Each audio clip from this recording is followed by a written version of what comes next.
Welcome to Smith Weekly Discussions, an occasional program for our members of Smith Weekly Research. Please note this program is a private discussion, and everything contained herein is for entertainment and educational purposes only. With that, we hope you're in a comfortable position along with your favorite beverage to enjoy the discussion. We remind our audience to examine our show notes attached to each of our shows to better understand how our program functions. Before we get into our discussion, we want to say thanks for questions coming from our audience at Smith Weekly, including Jared W., Paul M., and Mike P. Returning to the program today is Nico Kakaus. Nico is the president and CEO of Blue Sky Uranium, an Argentina-focused uranium explorer and early-stage developer with a handful of various stage projects in southern Argentina. Blue Sky is listed on the Toronto Venture Exchange under the symbol BSK and also on the US OTC markets under the symbol BKUCF. Nico, welcome back to the show. How are you? I'm doing well, Andrew. Great. Thanks for having me back. Always a pleasure being here.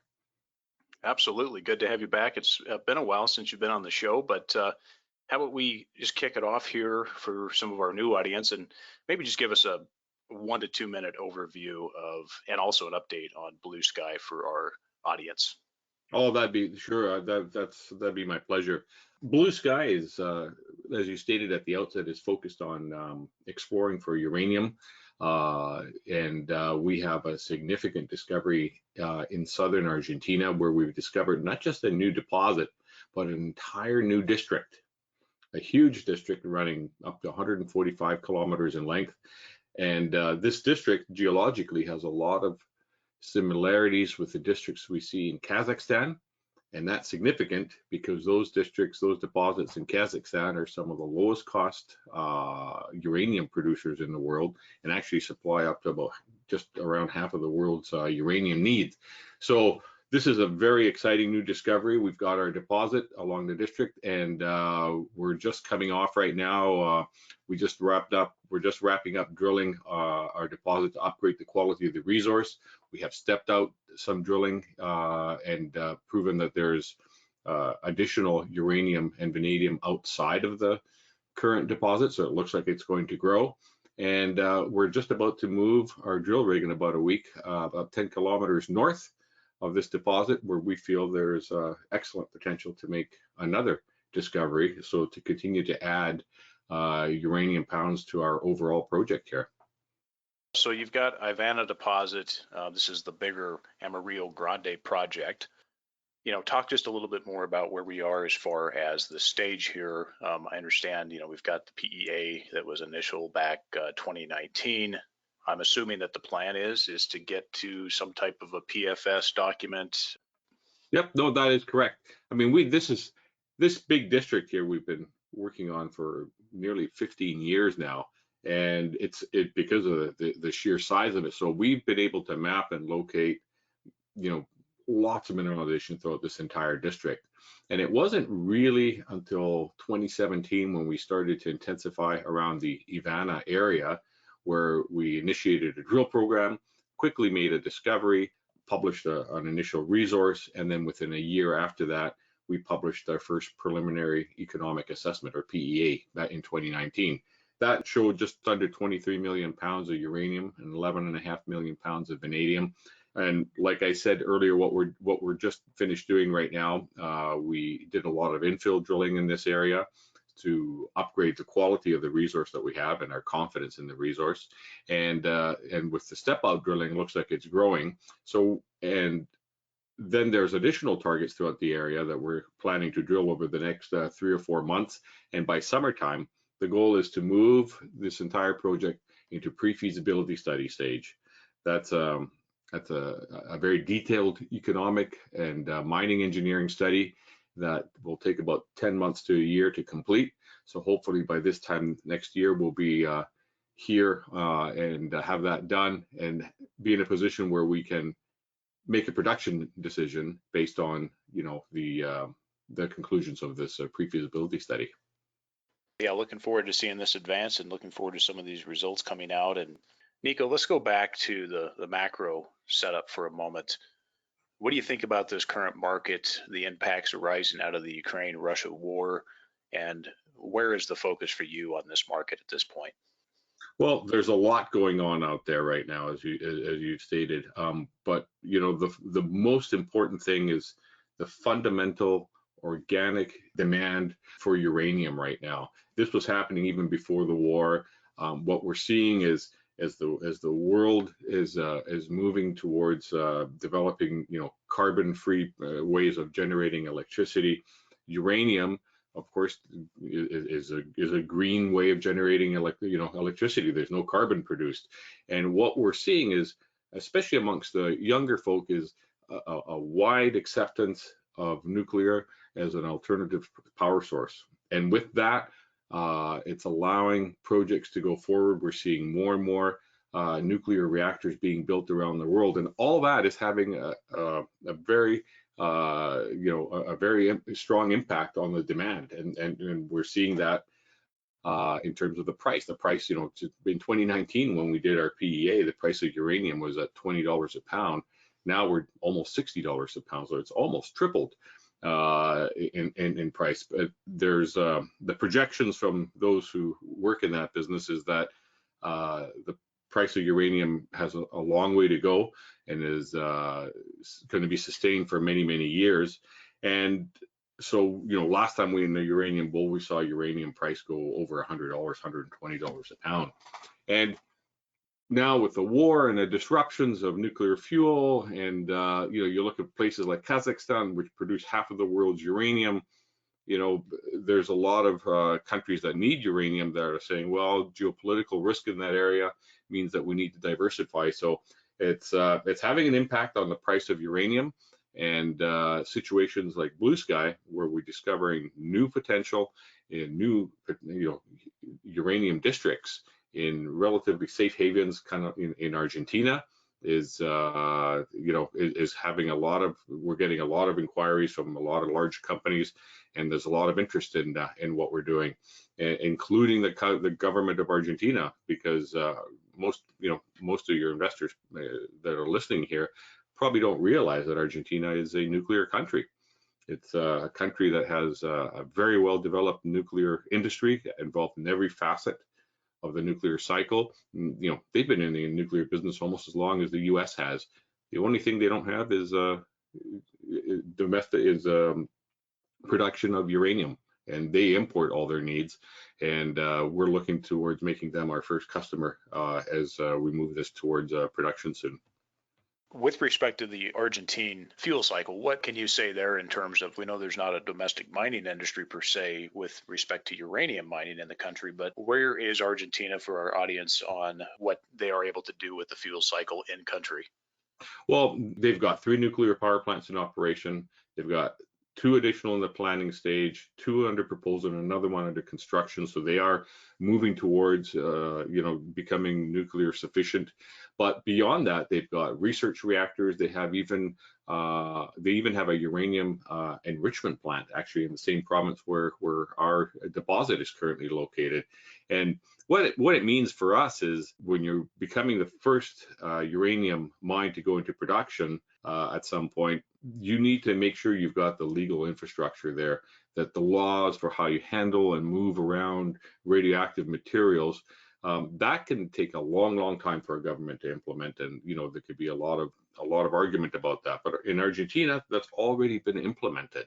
That's because the country's already involved in that, and their whole nuclear industry in that country is actually quite sophisticated. In fact, the president of the International Atomic Energy Agency is an Argentinian, which is a tip of the hat to the level of sophistication. So it makes us, a company like Blue Sky, it creates an environment where uranium is not a taboo mineral. It's just like putting a gold mine or a copper mine into production. It makes it a lot easier for us. It's a lot smoother, and then plus our 30-year experience in Argentina through the Grasso Group, our management team.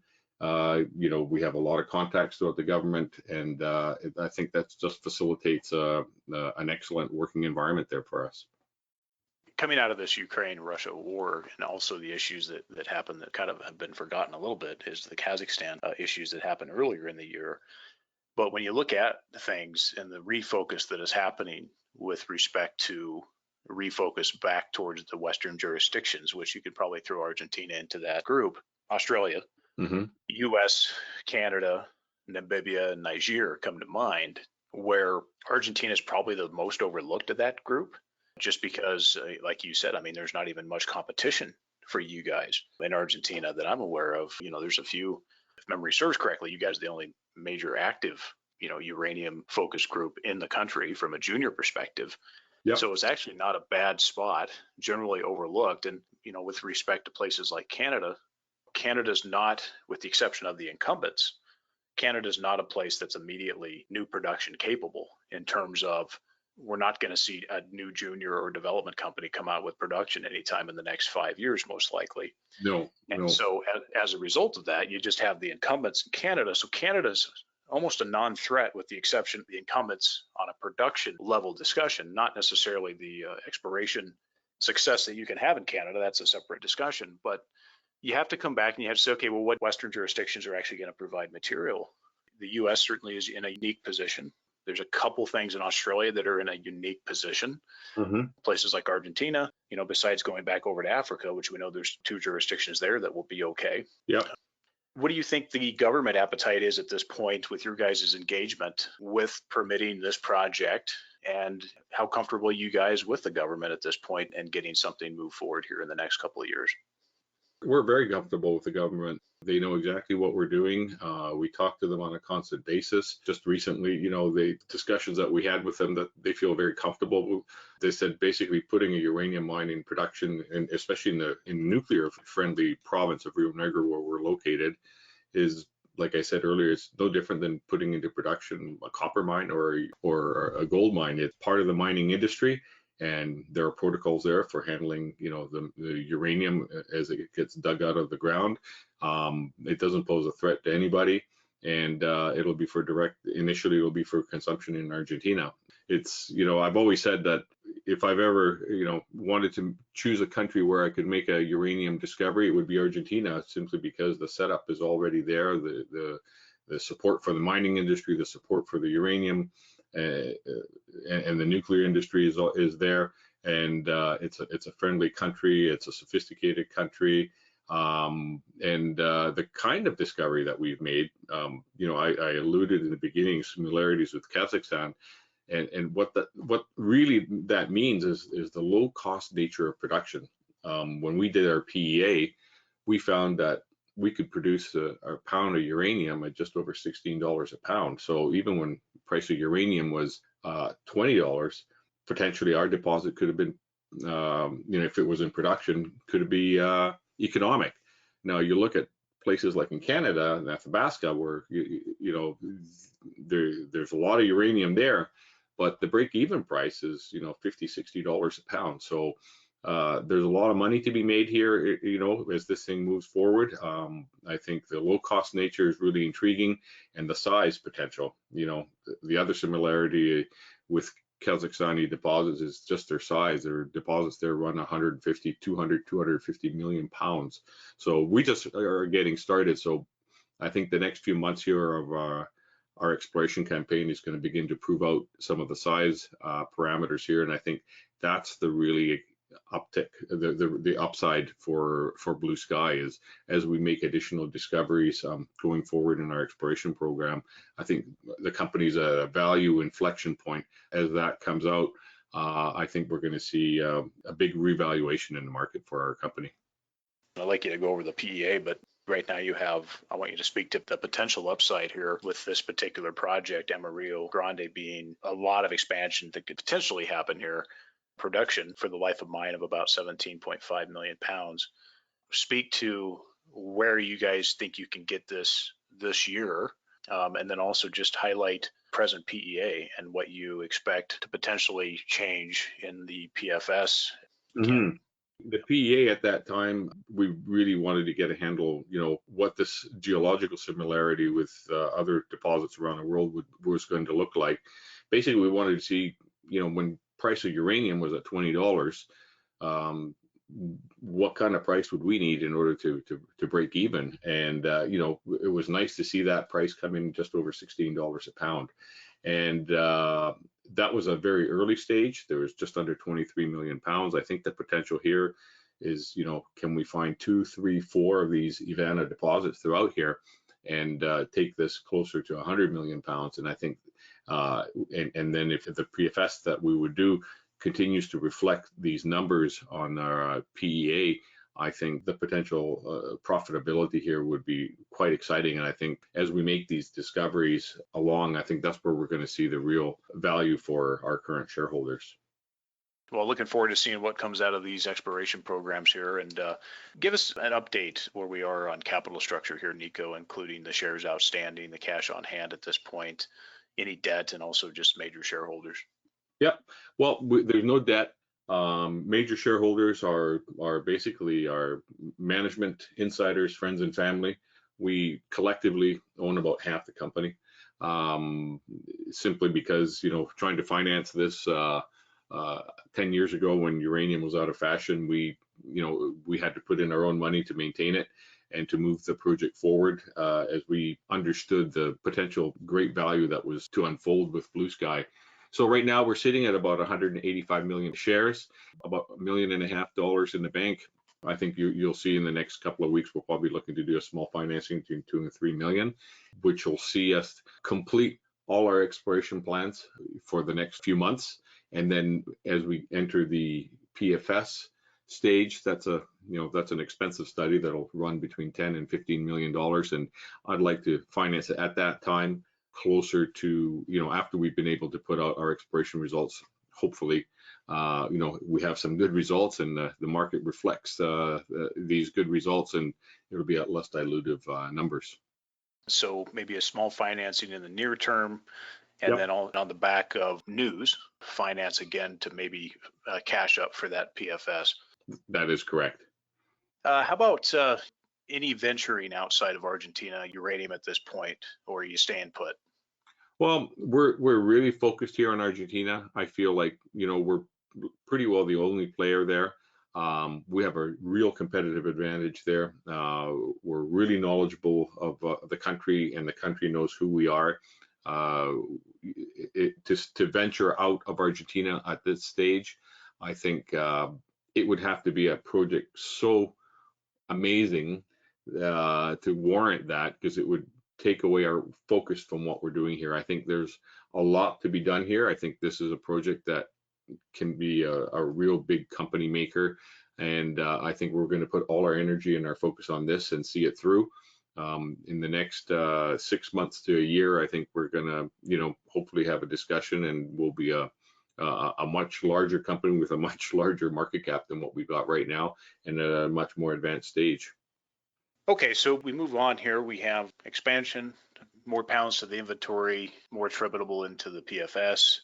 Let's say a PFS gets done sometime by Q2 next year. Talk about the strategy from there. Talk about what would be the next steps, assuming you guys wanted to continue to move forward with those next steps. Talk about what company exit strategy might be over the next 2 to 4 years. Well, no, that's a good question. After we complete the PFS, that's the time when you make a decision on a production. I recognize that our team are explorers. We're not producers, despite the fact that I think that the very simple nature of putting a project like this into production is not much different than a quarry, than a gravel quarry. But there are different elements involved in production. We'd be looking to either partner up with a large uranium producer, an experienced producer, whereby we can either do it together, we can join, retain an ownership in some of it, or sell it all out.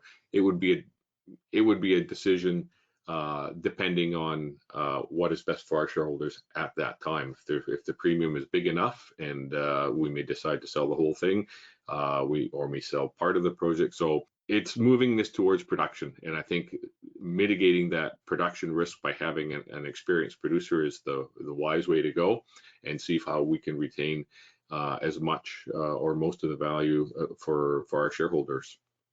On this, before I just want to touch on the province to the south in a moment, and the exploration properties. But in your guys' case for this project, would the permitting potentially start just after the PFS? What's your thoughts on when you guys would start that permitting pathway? Yeah, it would start just after that. We're already starting for the PFS. We're already beginning baseline environmental and water studies and all kind of mineralogical studies. That these are time-consuming processes, so we've already started those processes. But in terms of permitting, I think we would wait for the outcome of the PFS to be completed and then begin permitting at that time. And what do you think the time frame would be, Nico, is once you started that process? Once we complete, I think within a couple of years after that, 2 to 3 years, we could be in production. I think it would be very, if not sooner, it would be very, very quick. Do you see the permitting time frame? Let's say the permitting started sometime Q3 next year. What do you think the permitting time frame is? 18 to 24 months? Yep, that's right. Okay. That's right.